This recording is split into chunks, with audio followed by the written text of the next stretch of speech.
שלום, ברוכים הבאים לערוץ שלי, אני קלרה והיום אני מסביר לכם איך להכין עוגת שוקולד שנקרא רויאל שוקולד או טריאנו, זהו את העוגה. זה בעצם עוגת מוס שוקולד עם שרבת עוגה רכה ושרבת קריספית בטעם אגוזי לוז. אני ממש אוהבת את העוגה הזאת, למי שאוהב שוקולד זה באמת העוגה שצריך להכין. אז אם אתם אוהבים את המתכון תשימו לייק, תירשמו לערוץ כדי לראות עוד מתכונים כאלה בעתיד, ועכשיו נתחיל. אני מתחילה עם העוגה, בשביל זה אתם צריכים 90 גרם חלבון, זה בערך 3 ביצים בינוניות, 80 גרם אבקת סוכר, 20 גרם סוכר, 50 גרם אגוזי לוז, כלואים, ו-35 גרם אבקת שקדים. אז קודם אני אטחון את האגוזי לוז עם אבקת הסוכר עד לקבלת אבקה דקה. עכשיו אני מקציפה את החלבון, ואני מוסיפה את הסוכר לאט לאט כשאני מקבלת ספוג. ככה אני מקבלת מרם יציב. ואז אני מערבבת את האבקות פנימה בעדינות. עכשיו שמתי את הבלילה בתוך שק דילוף עם צנטר קוטר 12, אבל אתם לא חייבים, אתם גם יכולים למרוח את זה עם לקקן, אני רק חושבת שזה יותר נוח. ואני צריכה לעשות עגול של בערך 18 סנטימטר. אני משתמשת ברינג של 20 סנטימטר כדי לראות בערך את הגודל שאני צריכה.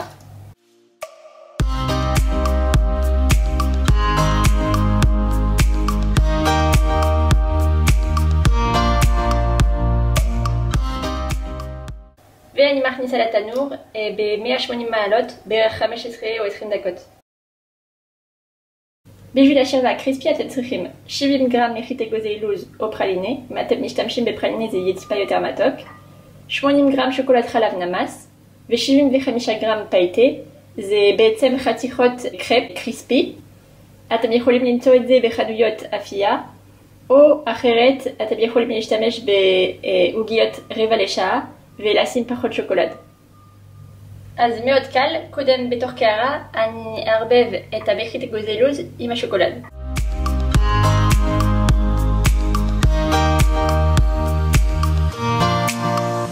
ואז אני מוסיפה את כל הפייטה.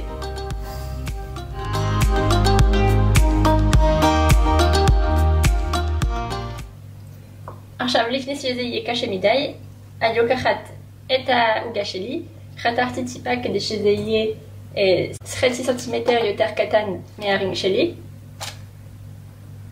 ואני שמה את הפייטה על העוגה. כדי לקבל משהו פחות או יותר שטוח צריך ללחוץ איתו עם הלקקן, ואתם מקבלים משהו כזה. עכשיו אני אכניס את זה למקרר כדי שזה יתקשה לגמרי, ובינתיים אני אכין את המוס. בשביל זה אתם צריכים 300 גרם שוקולד מריר, 165 גרם ביצים, זה כמו 3 ביצים בערך, 400 גרם שמנת להקצפה, 110 גרם סוכר וכמה כפות מים. רק שתדעו, אי אפשר להוריד את כמות הסוכר במתכון הזה, זה לא יעבוד. בגלל זה אני משתמשת בשוקולד מריר שהוא ב-78% קקאו, אחרת זה טיפה מתוק מדי לטעמי. השלב הראשון זה לעשות קצפת, אז אני מקציפה את השמנת, צריך להשתמש בכלים מאוד קרים והשמנת גם צריכה להיות מאוד קרה.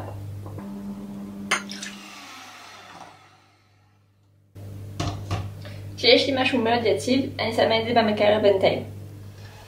עכשיו אני מחממת את הסוכר עם המים כדי לעשות סירופ סוכר. זה צריך להגיע לטמפרטורה של 120 מעלות, ופה בינתיים אני מערבבת את הביצים.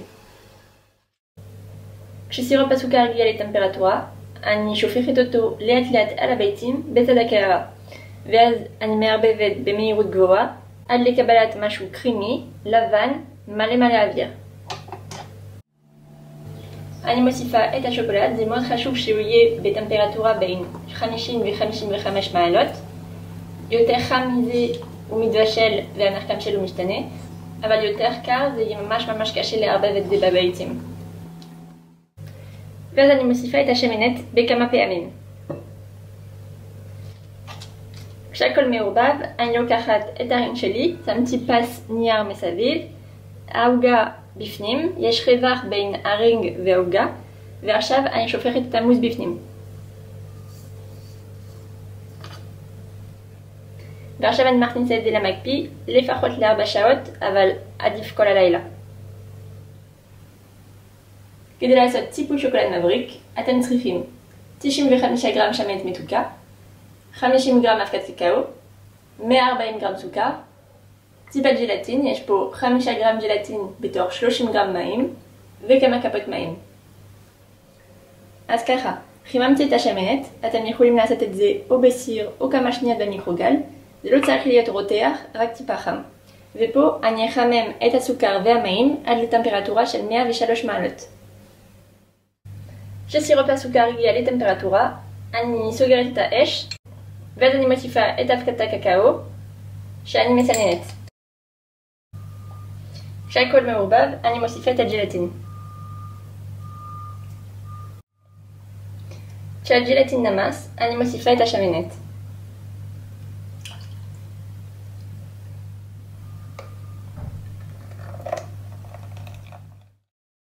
אחר כך צריך לערבב עם מיקסר כזה, וצריך לנסות לא להכניס הרבה אוויר.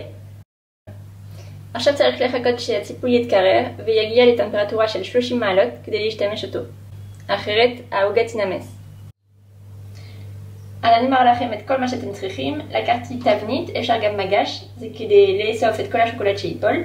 ואני אשים את העוגה על קערה שהפכתי. צריך קערה טיפה יותר קטנה מהעוגה. או אם יש לכם, תשימו את העוגה עד רשת. וגם צריך פלטה או מרית ארוכה.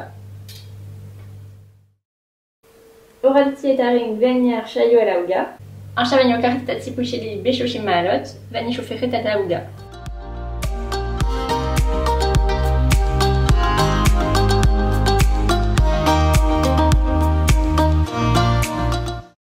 ואז עם פלטה אני עוברת כדי להוריד את מה שמיותר. צריך לעשות את זה רק פעם אחת, כי אחרת יהיו סימנים על העוגה. עכשיו אני מורידה את הטיפות למטה, ואני אוכל להזיז את העוגה על צלחת הגשה. סיימתי את הקישוט עם סיבובי שוקולד לבן, 2 סוגים של אגוזי אילוז מקורבלים, כמה שקדים ופייטה.